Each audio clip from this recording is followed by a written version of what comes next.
Thank you, Mr. Hill. I now recognize the Vice Chairman of the full committee, Mr. Huizenga, who represents Western Michigan. Thank you, both Chairman Davidson, Chairman Hill. Appreciate the opportunity to be down here. I actually represent the Battle Creek Air National Guard facility up in Battle Creek. We had a briefing earlier with someone from the 110th Air Wing, and I just want to say thank you and extend my gratitude to them. They operate the MQ-1s and 9s out of Battle Creek, and obviously that is part of the portfolio that we're talking about here.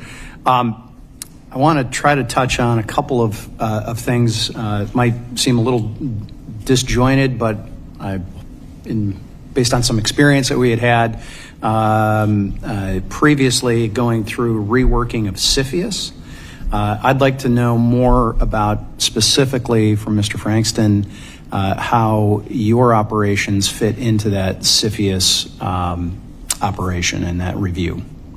Thank you for the question, Vice Chairman. So CPHAS is managed by one of our sister offices. So still within the umbrella of our industrial-based policy office, we collaborate with them daily. The CPHAS reviews, they have the lead on how they work with the Department of Commerce and the other interagencies that review each of these potential cases.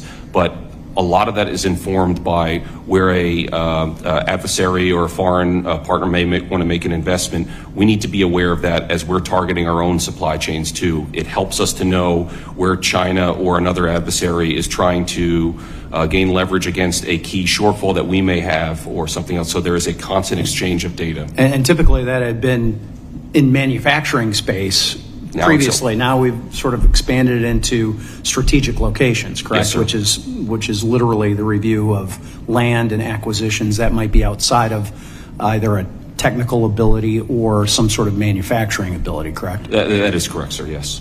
Okay, and it's appropriate in your view?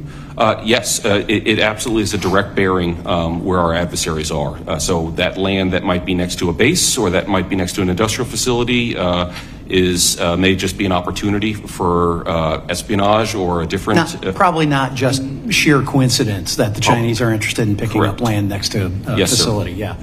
Yeah. Okay. I'm going to track over to Dr. Ormsby here a little bit, because I think this is something that, as we've gone through discussions of DPA previously, kind of famously, at least in Michigan, there was discussion when we saw the shortfall in ventilators, for example, during COVID, and the supply being cut off by China. There was discussion of implementing DPA to compel our manufacturers to go into that specific manufacturing. Ford, is my recollection, actually voluntarily stepped up and changed some of their production to be able to fulfill that.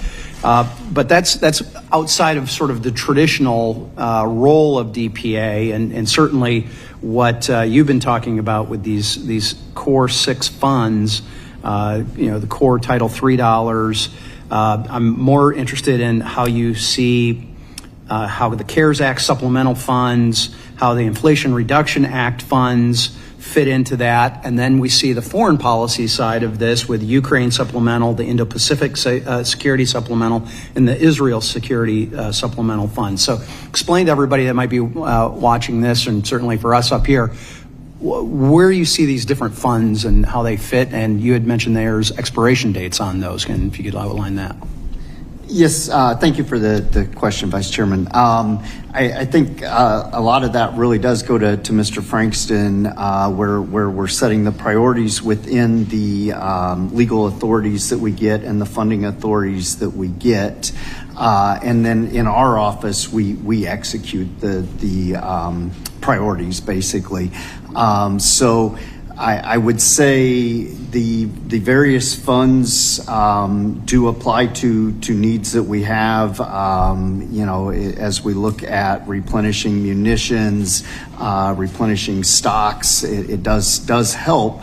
The expiration date issue that you bring up can be a bit of an execution hindrance for us, to be honest with you. in that, especially as we get large dollar infusions coming in, and I don't want to say unplanned, but maybe not expected well in advance, right, with restrictions on how you can use them, then we have to fairly rapidly come up with a strategy, and we have to get those funds on agreements and issued, which causes us to have to do some prioritization of who we're working with, when we're working with them, with our limited staff. Yeah. My time's expired, but I look forward to exploring that a bit more in maybe a second round. So yield back. We'll have a second. During the hearing, Representative Bill Huizenga, Republican Michigan, raised concerns about foreign land acquisitions near U.S. military facilities, specifically pointing to the interest shown by China in purchasing property close to sensitive installations.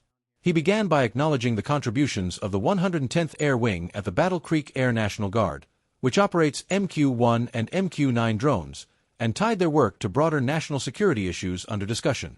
Huizenga pressed officials on how reviews conducted under the CPHAS process interact with defense operations.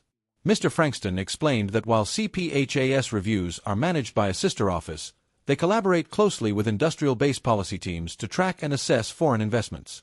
He emphasized that such reviews, once focused mainly on manufacturing, have now expanded into monitoring strategic land acquisitions. These acquisitions, especially those near military bases or industrial facilities, raise serious concerns about espionage and adversarial leverage. Huizenga argued that the pattern of Chinese interest in buying property near sensitive sites is unlikely to be coincidental, reinforcing the need for rigorous oversight. He also shifted the discussion toward the Defense Production Act and how supplemental funds from the CARES Act, Inflation Reduction Act, and various security allocations for Ukraine, the Indo-Pacific, and Israel are being managed. Dr. MSBY noted that while these funds are vital for replenishing stockpiles and addressing supply chain gaps, they often come with expiration dates and restrictions that complicate planning. Sudden inflows of funding force rapid prioritization, placing pressure on limited staff to execute strategies quickly and effectively.